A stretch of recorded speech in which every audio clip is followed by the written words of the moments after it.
Farafina dɔnnen do i n'a fɔ delikɛminɛ diɲɛ kɔnɔ ani n dalen b'a la ko Ala b'a fɛ ka o delikɛminɛ yɛlɛma ka kɛ jijili biɲɛkolo ye. Ni an y'a faamu ko an ka fɛn bɛɛ bɛ bɔ Ala la ani ko a bɛ wasabɔ fɛn bɛɛ la, k'o labilalen do an ye sɛbɛ la, an bɛ se k'a latigɛ ka bɔ sirimɔgɔla la ani ka don a ka layidu kɔnɔ.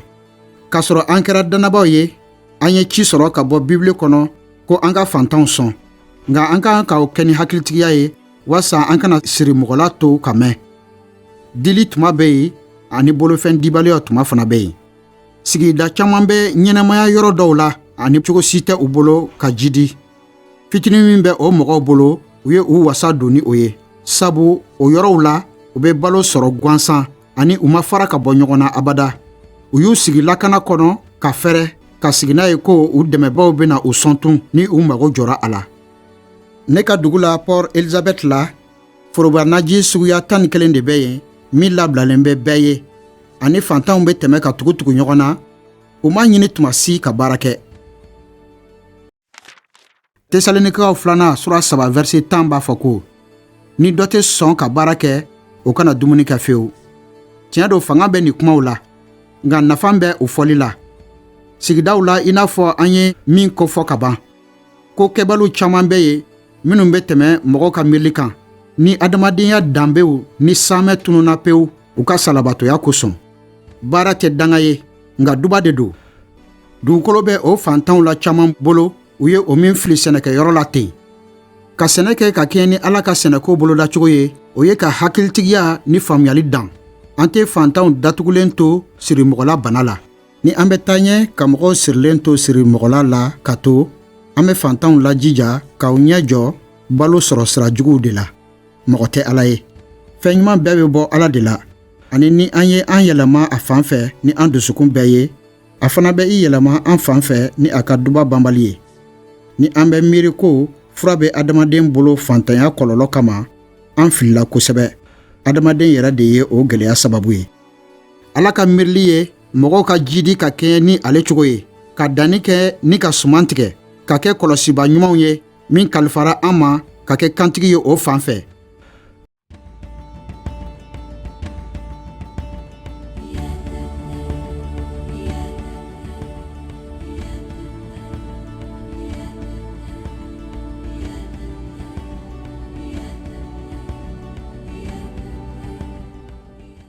An filɛ Gradis Teselen ka foro la, l'état libre Orange Worodugu yan fan fɛ. Gradis ye sɛnɛkɛla ye min dalen do dannikɛcogo la min bɛ kɛ ni tɛgɛlabilali ye. Ne kɔfɛ nɔgɔ dilanlen tolen bɛ yen minnu fɛrɛ bɛ mɛtɛrɛ 1000 bɔ. A ye o minnu dilan ni kabakala ye ani alikama ɲaga ni nɔgɔfin min bɔra a ka foro la. Ala ye min to a bolo, a ye o bila baara la walasa ka sumantigɛba kɛ sumantigɛ tuma la. Kɛwalew sura 20 verset 35 b'a fɔ ko duba bɛ nili la ka tɛmɛ sɔrɔli kan. Ni an bɛ nili kɛ, ni sariya wulibali bɛ bila baara la siɲɛ 1 tuguni ani a b'a to ni yɔrɔ caman ka di an ma. Ala ka fɛɛrɛ dakɛɲɛlen do ani a bɛɛ jaabili bɛ ɲɛnamaya di. A ka sariyaw ye tiɲɛ ye ani o bɛ tɛ ten tuma bɛɛ. Ni an bɛ nili kɛ, an na duba sɔrɔ ani min na di an ma o kɔ, o na caya. Ne y'a sɔrɔ hakilina, n'o yɛlɛmana ka kɛ ne b'a di hakilina ye, o bɛ nɔ bɔ kabini yɔrɔ jan fo ka se siyaw ma ni Yesu Krista kibaru duman ye. Luka sura 6 verset 38 la, a ye mɔgɔw sɔn, mɔgɔw na aw sɔn.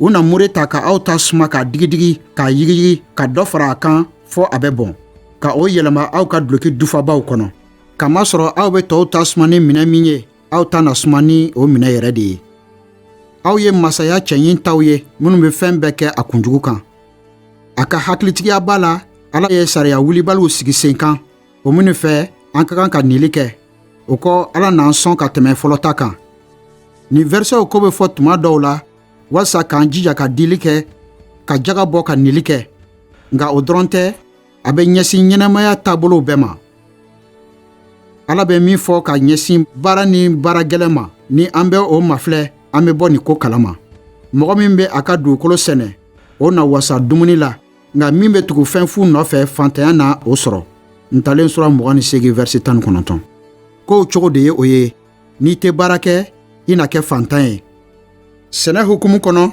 misaliba tɛ ɲɛsin o cogo ma an ka kan ka to ka taa ɲɛ ka nili kɛ ka danni kɛ walasa ka suman tigɛta sɔrɔ an ka kan ka danni kɛ ka nɔgɔ kɛ a la ani bagajiw k'a labaara ka hakili to wagati la ani a kɔlɔsi cogo ni a musakaw la ni an b'a fɛ ka suman tigɛta sɔrɔ tuma dɔw la sɛnɛkɛlaw bɛ don faratiba la sabu u ka kan ka min di o ka ca kosɛbɛ k'a sɔrɔ balanafɛn caman wɛrɛ bɛ yen minnu bɛna u sen don kow la k'a sɔrɔ u tun b'a jate k'a sɔrɔ u ma kan cogo si la ka dan sigi sɛnɛkɛlaw ka nili wala u ka danni la nka u b'u jija ka taa ɲɛ k'aw jigi da Ala kan sɛbɛ la Ala siraw ye kabako ye a ye kabakisɛ dɔ ta k'a dan wagati bɛnnen na a kɔlɔsi walasa a ka mɔ ka ɲɛ ni o kɛra a bɛ se ka kɛ a na den fo siɲɛ 600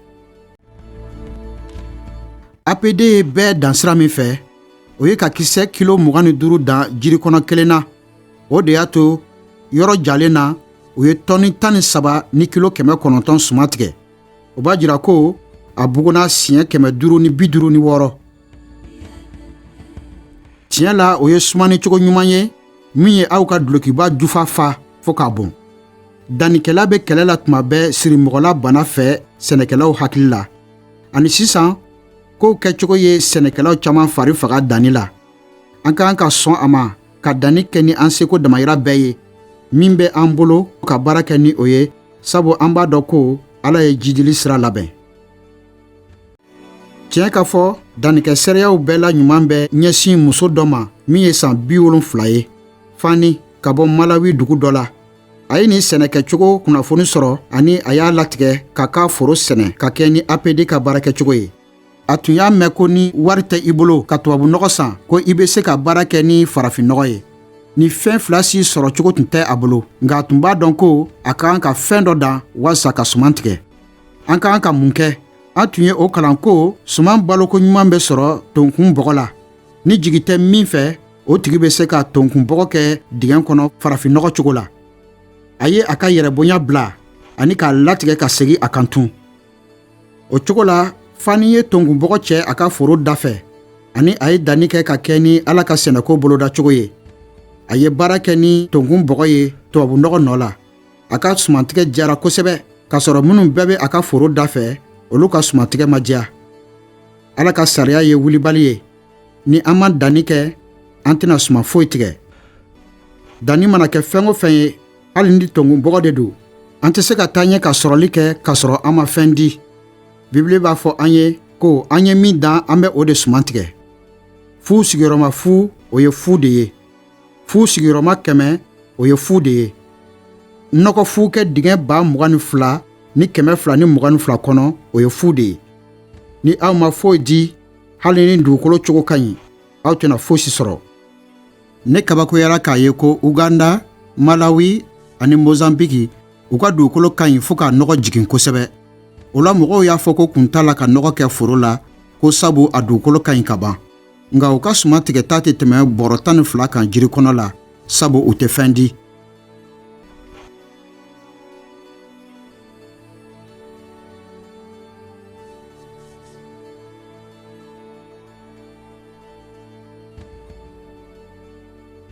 siɲɛ joli a nafan ka bon kosɛbɛ ka hakili falen kɛ danni ni niliko la Kɔrɔntikaw 2 sura 9 verset 6 b'a fɔ ko aw ka dɔn ko min bɛ suma dɔɔni dan o na suma dɔɔni tigɛ min bɛ suma caman dan o na suma caman tigɛ fana tɛgɛlabilali ni caman sɔrɔli bɛɛ ka kan ka tɛgɛ labila ni hukumu kɔnɔ o b'a jira ko i bɛ fɛn dɔ di Ala ma walasa k'a bonya.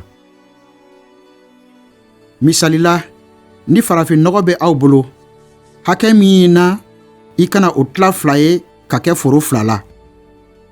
Aw ka jijali na kɛ 2 ye, sabu wagati fanba bɛ taa dingɛw senni ni bin bɔli kosɔn, nka aw ka sɔrɔtaw tɛna tɛmɛ tɔni 5 kan jiri kɔnɔ la. A bɛna dan tɔni 2 la jiri kɔnɔ la, ka sababu kɛ dugukolo balo dɛsɛli ye. O la, a bɛ se ka kɛ ko aw na tɔni 4 sɔrɔ jiri kɔnɔ 2 la, aw bɔnɛlen kɔ aw ka wagati ani aw ka sɛnɛ la siɲɛ 2. Ka sɛnɛ kɛ ka kɛɲɛ ni Ala ka sɛnɛkow bolo da cogo ye, o kɛcogo kɔrɔ waleya, mililitiri 350 dingɛ bɛɛ kelen kelen kɔnɔ jiri kɔnɔ la walasa ka tɔni 5 sɔrɔ jiri kɔnɔ la. A ka fisa kosɛbɛ ka dugukolo yɔrɔ fitini sɛnɛ ka kɛɲɛ ni a cogo yɛrɛ ye, o ka fisa ka tɛmɛ yɔrɔba kan min ma kɛ a cogo yɛrɛ la. A ye min sɔrɔ san fɔlɔ la, aw ka kɛ kantigi ye ni o ye. O kɔ aw na se ka baara bolo da ka ɲɛ walasa ka farafin nɔgɔ caman sɔrɔ ni ka jiri kɔnɔ 2 sɛnɛ o san nata la. Kɔsa in na, missionnaire kamalen dɔ n'a muso y'a latigɛ ka APD waleya, nka farafin nɔgɔ bɛrɛ tun tɛ u bolo ka foro bɛɛ labɔ. U ka sigida mɔgɔw y'a fɔ u ye ko u ka dugukolo buguri ɲaami u ka nɔgɔ la ka kɛ foro bɛɛ la, nka o nɔgɔ fanga dɔgɔyara kosɛbɛ. U tun bɛ se ka sigi ni a ye ko o bɛ jaabi min di, o na o dusu kasi kosɛbɛ. Tiɲɛ ka fɔ, o bɛ nɔgɔ hakɛ tila 2 ye. U ka sumantigɛ ma diya hali dɔɔni. O sigida la o kɛra sɛrɛ jugu ye ka ɲɛsin Ala ka sɛnɛko bolodacogo ma. U ka kalan sɔrɔ cogo gɛlɛyara. Aw ka hakili to a la ko ni aw ye suma dɔɔni dan, aw na suma dɔɔni tigɛ. Nɔgɔ min bɛ aw bolo, o de bɛ aw ka dugukolo labɛnta hakɛ latigɛ. Tiɲɛ ka fɔ, ka yɔrɔ fitini sɛnɛ ka kɛɲɛ ni a cogo yɛrɛ ye, o ka fisa ni yɔrɔba sɛnɛli ye min ma kɛ a cogo yɛrɛ yɛrɛ la.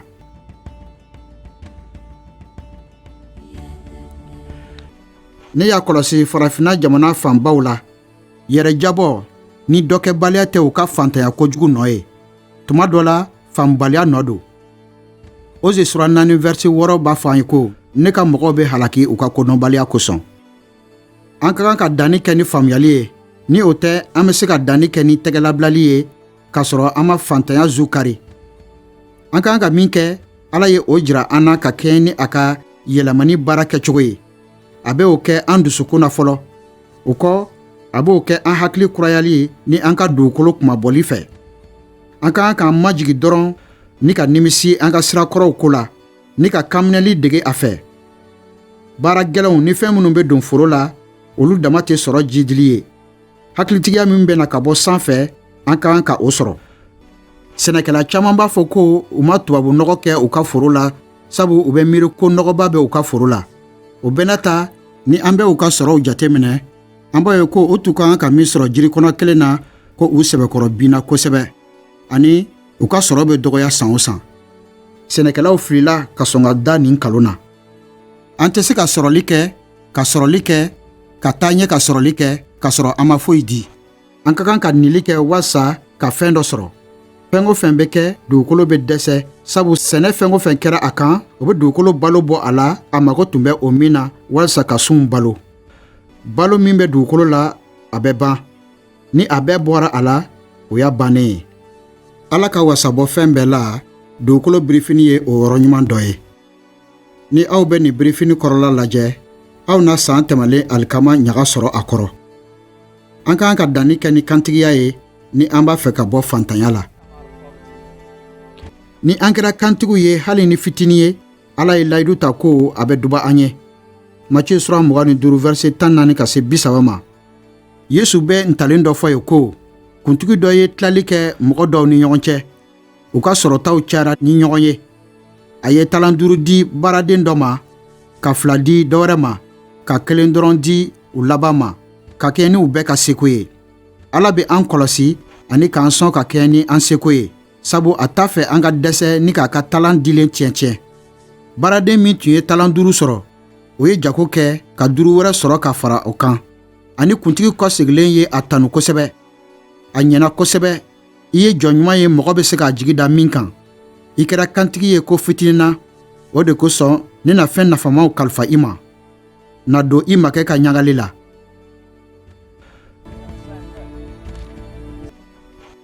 Talan fila tun dira baaraden min ma, o fana ye a ta ɲɔgɔn fila wɛrɛ sɔrɔ.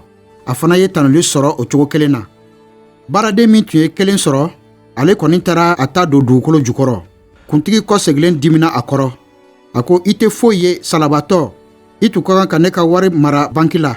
Ne kɔ segilen tunna ne ka wari ni a tɔnɔ sɔrɔ. A ye a fili dibila kɛnɛ ma. O kɔ a ye talan di tantigi ma. Ala bɛ kantanya ni salabatɔya kɔniya. Minnu ma kɛ kantigiw ye, Ala ta min bɛ u bolo, a bɛ o minɛ u la hali ni a ka dɔgɔ. O tɛ jo sɔrɔ sababu ye an fɛ k'a fɔ ko an ye min sɔrɔ k'o ka dɔgɔ ni tɔw ta ye. Ala bɛ a ka talan di ka kɛ ni bɛɛ kelen kelen ka seko ye. O cogo la, mɔgɔ bɛɛ kelen kelen ka kan ka hakɛ min sɔrɔ, ale de bɛ o latigɛ. Ntalen ma jira an na ko ni an bɛ caman sɔrɔ ko an bɛ kɛ kantigiw ye. Nka ko Ala bɛ min di kantigiw ma fɔlɔ, o ye ko a bɛ wasabɔ fɛn bɛɛ la. O kɔ a bɛ u wele ka dantigɛli kɛ, k'a sɔrɔ a ma sinsin u ka hakɛ kɔrɔ sɔrɔlen kan k'aw to makɔnɔlen ɲuman la baara la. An ka kan k'a faamu ko Ala b'a fɛ an ka kɛ kɔlɔsiba ɲumanw ye ka ɲɛsin a ka wasalenya ma. Ni a bɛ o cogo la, an na tanuli sɔrɔ. Ka fara o kan, an na kɛ kunkolow ye ani ka don matigi ka ɲagali la. N'an kɛra kantanw ni salabatɔw ye, a bɛ na kiiri gɛlɛman tigɛ an kan ani an na fili dibi banbali la. A ko nɛgɛ ye ka kɛ kɔlɔsiba kantigi ye fo ka se Ala bɛ wasabɔ fɛn bɛɛ la hakɛ ma. Luka sura 16 verset 10. Min ye dannamɔgɔ ye ko fitini ko la, o ye dannamɔgɔ ye kobaw fana ko la.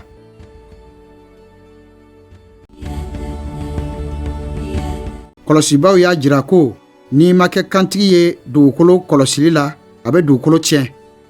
An ma an janto nakɔ la i ko Ala tun y'a ɲini an fɛ cogo min na.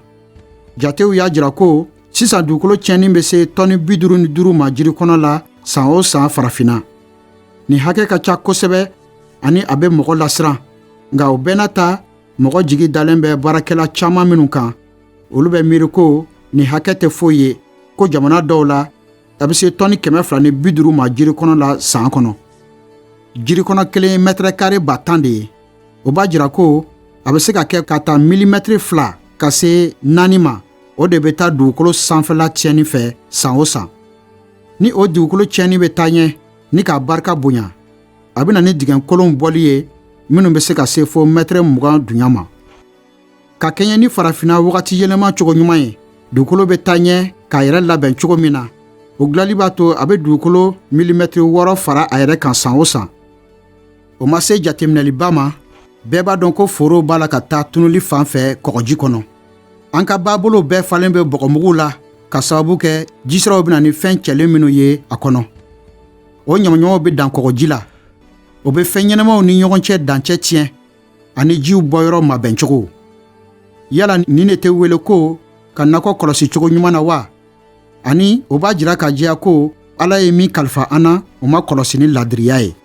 Ka sɛnɛ kɛ ka kɛ ni Ala ka sɛnɛko boloda cogo ye, o ye fanga ye min bɛ dɔ bɔ dugukolo tiɲɛni la ka bɔ tɔni 55 la san kɔnɔ ka jigin ka se tɔni 1 ma jiri kɔnɔ la.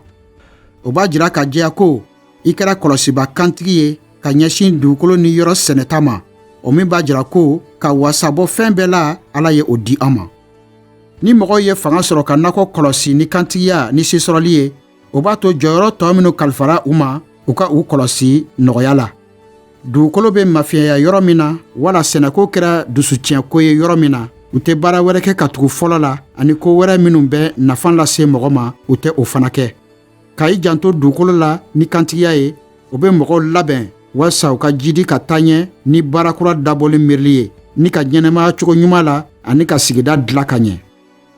Fanga min sɔrɔla kantigiya la, nakɔ sɛnɛli la o nafa ka bon walasa ka dilanli kɛ sigida taabolow bɛɛ la.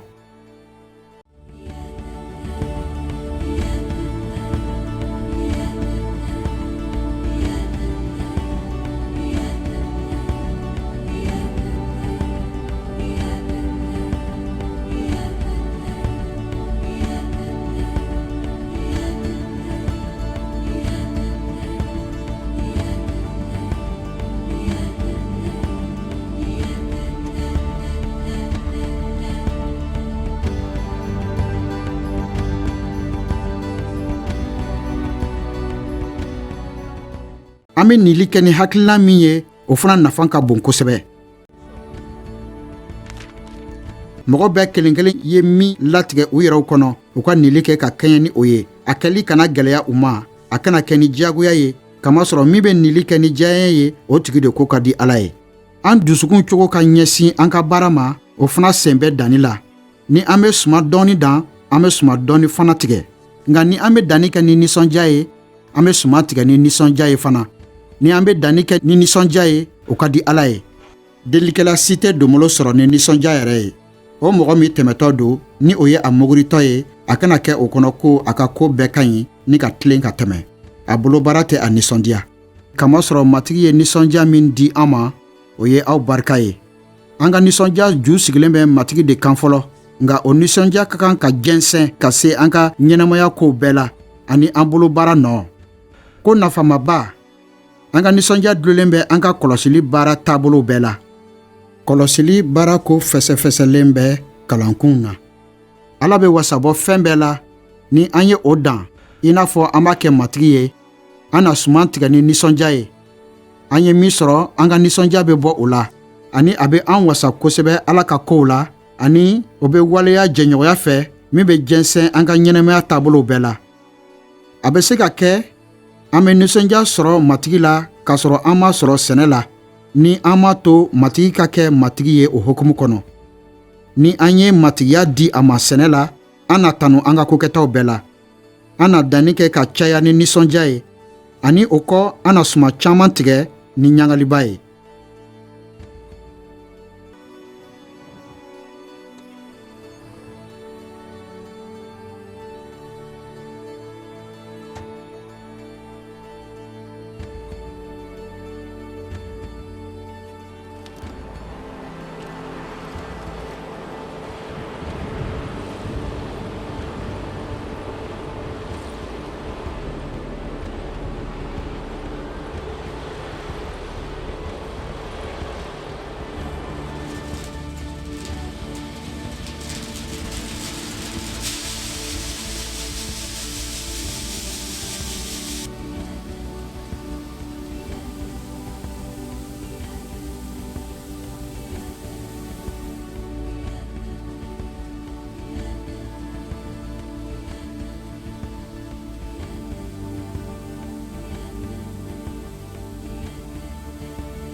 Matthieu sura 13 verset 44. Sangolo masaya bɔlen bɛ nafoloba dogolen fɛ foro la. Cɛ dɔ y'a ye, a y'a dogotun. A ɲagalilen taara a bolofɛnw bɛɛ feere ka na o foro san. Ka sɛnɛ kɛ ka kɛ ni Ala ka sɛnɛko bolodacogo ye, tɛ fɛn wɛrɛ ye sɛnɛ kɛcogo kɔrɔ kɔ, sɛnɛkɛlaw bɛ min dɔn. Sɛnɛkɛlaw ka kan ka Ala ka nɔɔrɔ sɔrɔ, o min jirala u ɲɛkɔrɔ, walasa nisɔndiya min labɛnna u ye, u ka o sɔrɔ. U ye min dɔn ka min waleya fɔlɔ, u ka o bila ni ka Ala ka siraw waleya sɛbɛ la. O ye nisɔndiya ko ye. Ni an b'an yɛlɛma Ala fan fɛ, ale fana bɛ i yɛlɛma an fan fɛ ka duba an ye, ka kɛɲɛ ni a ka kuma ni a ka layidu ye. An dusukun na, danni kun ka kɛ ka caman dan ni nisɔndiya ye, i n'a fɔ an b'a kɛ matigi ye.